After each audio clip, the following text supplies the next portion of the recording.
The decadent, international, but individualistic capitalism is not intelligent. It is not beautiful. It is not just. It is not virtuous. And it doesn't deliver the goods we need. We dislike it, and we're beginning to despise it. But when we wonder what to put in its place, we are extremely perplexed. John Maynard Keynes in 1933. Thanks for inviting to introduce you to a possible alternative, a more beautiful economic model than the capitalism that we are witnessing at these times. And I'm happy to introduce you a possible alternative. It's not only John Maynard Keynes who was desiring an alternative. Today, between 60 and more than 80% of 40,000 consumers asked in 20 countries say that the current model does not serve the society as a whole and the planet. In Germany, the Bertelsmann Foundation, which is very close to the government, found out that 88% of the citizens desire a new economic order. And in Austria, 90%. People in Mexico or in South America, youth unemployed with more than 60% unemployment rate, they can't believe these numbers. And the answer is that the crisis is not an isolated crisis. It's not only a financial crisis or a bank crisis or a sovereign debt crisis or a crisis on the labor markets. It's a holistic crisis with an equal number of immaterial aspects and facets than material aspects and facets. I don't go deeper. I just refer to the crisis of meaning, crisis of values, crisis of democracy, of concentration of power and loss of liberty, and the crisis of our environment. This is the deeper reason why such a huge majority is asking for alternatives. Although some very prominent politicians said and keep saying that there is no alternative. But as there are alternatives, the answer from the civil society is tapas. There are plenty of alternatives, and they're as delicious and as diverse as the Spanish tapas. And the economy for the common good is just one of them. And it's possibly the youngest alternative. It started 5 years ago, and it has spread to more than 40 countries. And asking why it is growing so rapidly, the answer again, it's a truly holistic alternative. It's not only a theoretical model, complete and consistent, it's also a very alive process of participation and implementation. Thousands of citizens in more and more countries are engaging actively in the process. And third, we have learned a very bitter lesson that it's not sufficient to have a beautiful and attractive alternative if our governments and parliaments don't like it. So we searched for a more democratic process of implementation for those ideas and alternatives that are backed by the majority of the citizens, but disliked by their representatives. But I start with the theoretical model. And I want to confess, I do teach at Vienna University for Economics and Business since almost 10 years, but I did not study economics or business administration. And the reason is because the academic approach or vision perspective on the economy is too narrow for my needs. I'm frequently invited to business schools and faculties of economics at many universities, and I ask students, you know what the name of your science means? They have no idea that oikos, the house, is in the name of the science, and to which house this science refers. Nor the small house, the human household, where the goal is to satisfy human needs, nor the bigger house, which is the planet, the ecological house, where all economic values come from in the end. And they also have forgotten where the science comes from. Because if you want to talk to economists today, to mainstream economists, about feelings or values, often the answer is, well, that's a very interesting issue, but let's talk about that afterwards in the private sphere. And the most famous economist of all times, Adam Smith, was he an economist? He wasn't only not an economist, he could not be an economist in the mid of the 18th century because there was no such thing as an economic science at that time. His chair was for philosophy and even for moral philosophy in Glasgow. And before writing the famous Wealth of Nations, he wrote the theory of moral sentiments. So he was an expert on feelings and on values. Philosophy means that he was a lover of the wisdom. So if you consider the economy together with feelings, together with values, with ethics, together with the environment and human societies, I consider that wiser than that what we currently regard as economic science. The most dangerous result of that progressive autism is that economic science is mixing up goals and means. That's the unwisest result of this progress of separation from everything. If I ask students of economic studies, what is the goal of the economy? The answer usually is to make money, make profit. That's what we are taught, Mr. Felber. And then I ask, but what reason do those who teach you this give you? No idea. We know what's the goal, but we do not know why that shall be. To my intuition, and as a holistic thinker, I also listen not only to my feelings, but also to my intuition. And the intuition says that the goal of the economy is the common good. As the economy is not an end in itself, it's an instrument at the service of human societies that shall enhance the values of that societies, respect the democratic rules and the ecological limits of the planet. And if you think that's a crazy idea, I show you some constitutions of democratic countries. I think this is a crystal clear saying from the Bavarian Constitution. And the good news is that this is not an exception of the rule. This is the rule without a single exception. No matter which constitution of a democratic we look up, what's the overarching goal for the economy, all of them tell us the same. It's the common good. Watch that of Colombia. Economic initiative is free. That's not the point. It finds its limit when it endangers the common good. Even in the Constitution of the United States, which we might consider the most capitalistic country on earth, we find the goal of the nation is not the increase of the money supply, but of the general welfare. And this does not mean that money is a bad thing. It just means that it's not the goal. The increase of capital and the use of capital is not the goal, but a means. And that's a very important distinction, which we already could have learned from Aristotle. Sadly, in many economic studies, he's not taught because he was not an economist. But he distinguished very clearly between the oikonomia, where money is just the means to achieve the goal, which is the good life and the just society, from the krematistike, where this relationship is inverted and the means becomes the goal. And the striving for money, he called krematistike, which is a synonym for capitalism. This inversion of goals and means, what we're practicing, is so important that I show you in a chart which I brought. This is this inversion. You see, it works. You can do it. But it doesn't work for everybody. Now I try to show why this is so relevant. Today we measure success on all levels of the economy according to very familiar indicators of success. What's the success indicator for a national economy? GDP. What's the success indicator of a single company? The profit, the financial profit. And what's the success indicator for an investment? ROI, the return on investment. And what do they have in common? Money is the unit of measurement of all of them. And now, two very mean questions. First mean question, is money the goal of the economy? According to many constitutions, clearly not. And now the meanest question of all, which is more correct? To measure success alongside the means and their accumulation, or alongside the goal and their achievement. I think there is no exception in the whole world where we try to measure the success alongside the means and their accumulation. So it's a failure of method, unless we argue that constitutions are wrong and that the economic practice is right. The movement for the economy for the common good is not a dogmatic movement. We are a democratic movement. And we say there is a confusion or even a contradiction.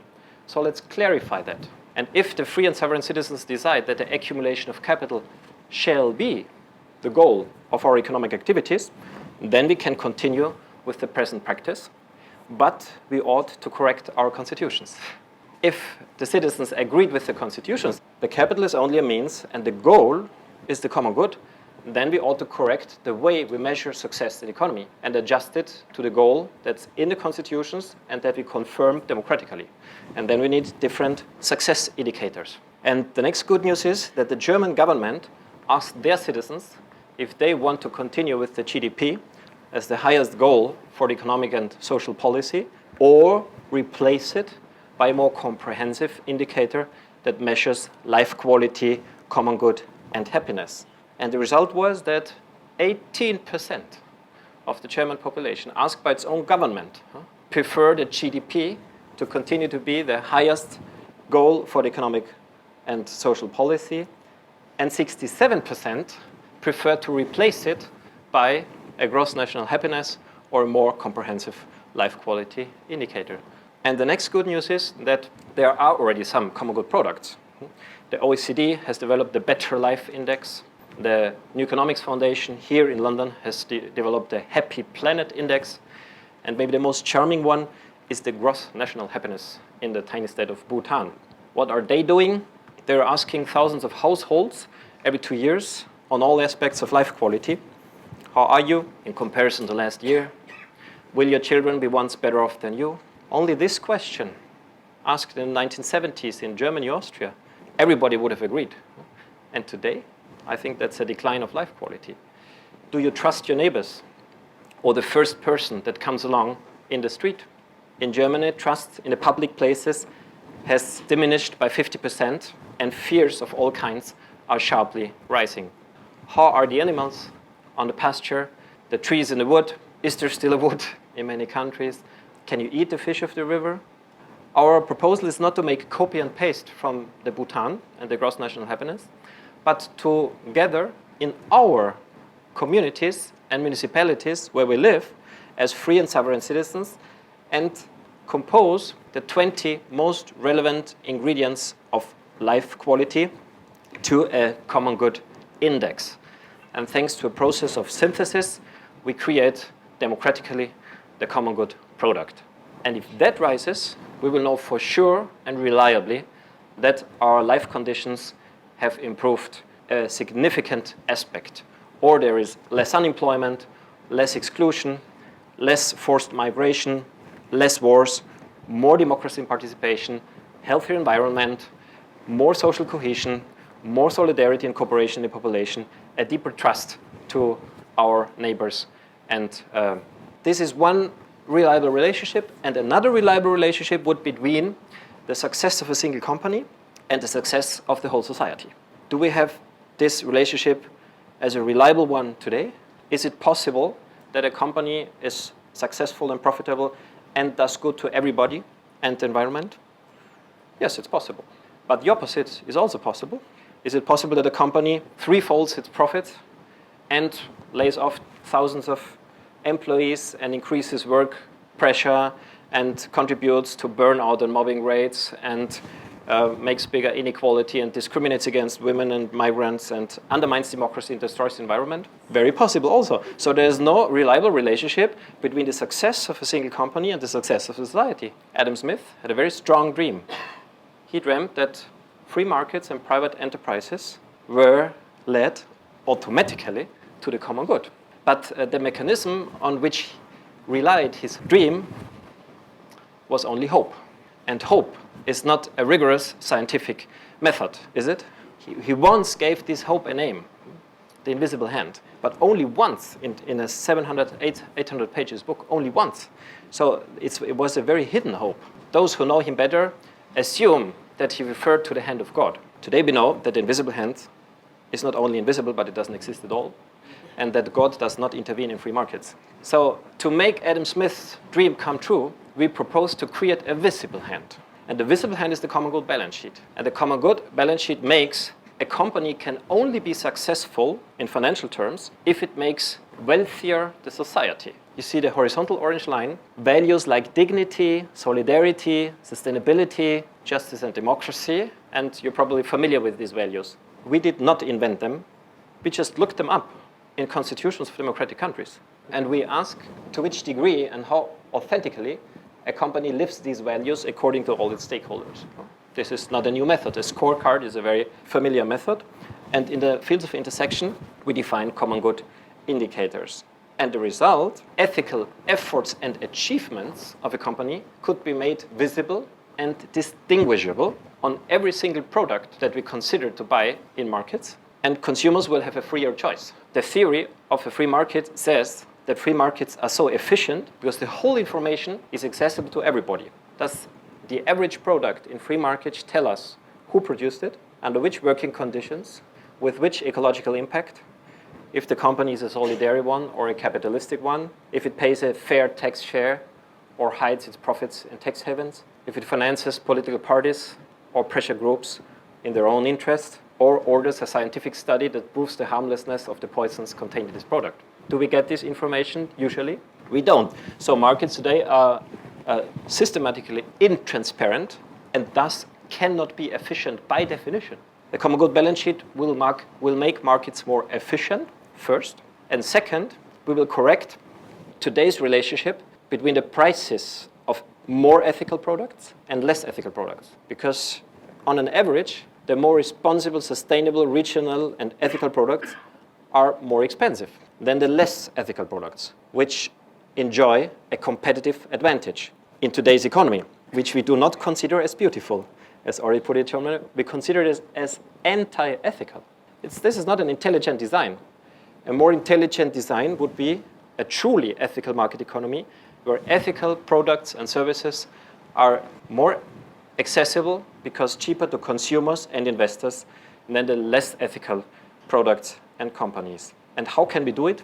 Link the common good balance sheet result to a differentiated legal treatment with mechanisms of incentivization that we already have today. None of them has to be invented. They have just to be consequently used for the fundamental values that are already in our constitutions. One example, 1,000 common good points, highest possible score, no corporate tax rate anymore.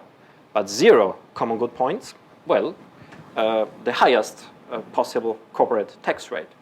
In international trade, very delicate aspect, the fairest, the most responsible company that pays attention to everybody and everything enjoys as a counter service free trade. But the unfairer and the more unsustainable and undemocratic a company, the unfreer the trade and the more expensive market access to world markets, or let's start with the European ethical common market. In the public procurement, the City of London or the United Kingdom or the European Union or the United Nations first ask companies for their common good balance sheet. And the red ones, well, they can apply, but they will never get a public order.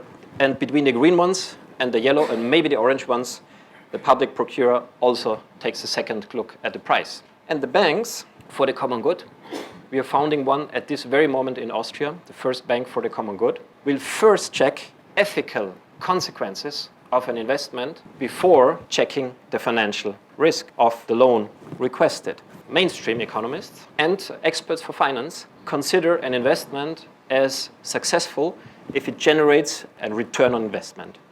And if that ROI is double digit, then many of them get an orgasm. But does a double-digit financial return on investment tell us something reliable on the ecological impact of that investment, on its effect on social cohesion, distribution, human dignity, trust in the society, democracy, or any fundamental value? On the contrary, it's possible that a double-digit return on investment diminishes the value of all of our fundamental and constitutional values, which we also can consider as common goods. And if our common goods are diminished in their values, we are expropriated and we become poorer as a society. So such an investment does not contribute to the wealth of the nation, but to the poverty of the nation. And economists don't see it because they don't have the necessary methods of measurement. And that's why the Bank for the Common Good will first check these consequences, and only if none of our fundamental values is diminished, only then the bank will do the financial risk assessment, and if both are passed, the money will flow. And the conditions will be the cheaper and the more favorable, the higher the ethical added value of that investment will be. Maybe that's too abstract and too theoretical. Before 1989, in the socialist part of Germany, there were stables for 50,000 pigs. Now, in the same countries, they build stables for 100,000 pigs. And who is doing that? Agribusiness corporations from Western Germany and from the Netherlands. And the banks, do they give the agribusiness corporations more expensive loans or cheaper loans than to the local organic farmers? They give cheaper loans, another perversion. The Bank for the Common Good will ask first, which is the size of a group of pigs where pigs feel best and have the best life. Many people guess that between 5 and 10 is the answer. That farmer would get the cheapest loan, and the agribusiness with 100,000 pigs Would we charge him an interest rate of 150%? No, we wouldn't give him a loan at all. We would define a maximum limit of the group size of the PIGs. In 100 occasions, nobody proposed a limit higher than 1,000. And that's exactly the difference between socialism, 50,000 PIGs, capitalism, 100,000 PIGs, and the economy for the common good, 7 PIGs, the cheapest loan. So now you got it. The whole model is much more comprehensive. Totally, these are 20 cornerstones, but we do not demand their implementation. We only demand a democratic process. And in the democratic process, our ideas shall be discussed with other ideas and hopefully better ideas, and then the sovereign citizens would decide. That's the most important point, because the fundamental question of the economic order, if we let the decision to our governments and parliaments, they will not decide them. And probably the best example for that is the ever-increasing concentration of wealth and power and the consequent loss of democracy and liberty in our post-democratic societies. And our proposal is to enhance entrepreneurship, to enhance free enterprise, to enhance everybody to have a decent living income and standard, but to make the first million the easiest one and not the most difficult one, according to a true society of achievement. And somewhere, when inequality becomes excessive, we make it harder to become richer, more wealthy, more powerful, and somewhere we put a limit. Where the limit shall be put, that's a democratic decision. And why shall that be decided by the citizens? Because our parliaments don't even touch these questions. Our proposal of a sovereign democracy is that we take the term of sovereignty literally. Sovereignty, which is the core principle of democracies, comes from Latin and means to stand above all. And you know who is the instance, the sovereign instance in a democracy. It's the people. And sovereignty comes from the term superanus and means to stand above all. That's the core, that's the heart of the democracy, that the people stand above all. And this would mean that the people could write the constitution, and the constitution regulates the power of the parliament and the government. And they do the laws like today, but we could correct them. And they conclude international treaties like today, but we could correct them. And if people wrote the constitution, I'm totally convinced that they would not allow banks to become too big to fail, to be rescued with taxpayers' money, to have free movement of capital to tax havens, to allow patents on living organisms, or unlimited inequality. We have surveys from the Financial Times that almost 80% of the Chinese population considers the current inequality as excessive. In the United States, it's 75% of the population. And in Germany, it's again 80%. This does not mean that people are asking for full equality, because this is a reflex in a political debate. If you criticize excessive inequality, are you communist or what? No. We just want to limit inequality. And I have played this game with 50,000 people from 25 countries, and that's the proposal where we could limit income inequality, defining the maximum multiply of the highest income according to the lowest income. Some want 4 times, some want 7 times, some want 15 times, some want 1,000 times. The innovation of that method of decision-making is that all proposals are voted, but not the affirmation to every single proposal, but the resistance against every proposed proposal. And the winner is that proposal that meets the least resistance. And the result is, in 95%, the proposed factor 10 is the winner, because it meets the least resistance according to a lower degree of inequality and also according to a higher degree of inequality. In 95%, from Finland and Sweden to Chile and Argentina, factor 10 is the winner. And if it's not the winner, then it's a factor very close to factor 10. That's the decision of the sovereign citizens.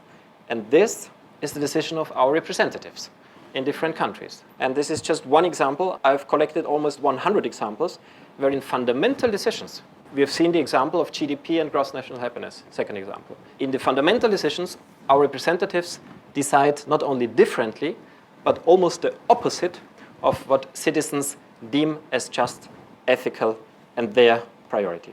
These were the first 12 entrepreneurs in Austria that started together with me that movement 5 years ago. Today, we count with 2,005 companies from more than 40 countries that support the movement, and 350 of them have done their common good balance sheet until the final stage. Amongst them 3 banks, for instance, or a public University of Applied Sciences. They have a common good officer now. We have created 19 legal associations in many different countries, which coordinate more than 150 local groups. There's a first chapter in UK. In Swindon yesterday, we founded the second group. If you can't read that, this is a municipality which says about itself, I'm a municipality for the common good. It's Spain in this case. And they're the first regional governments that made decisions to enhance both common good companies and common good municipalities. And the last information is that the European Economic and Social Committee, which is one of the 2 major advisory bodies of Parliament, the Council, and the Commission, made a 10 pages opinion on the economy for the common good, and they voted on it, and an incredible 86% of the members of the Economic and Social Committee of the European Union voted in favor of the economy for the common good, and is now asking the European Commission to imply it in the European law and the law of the member states.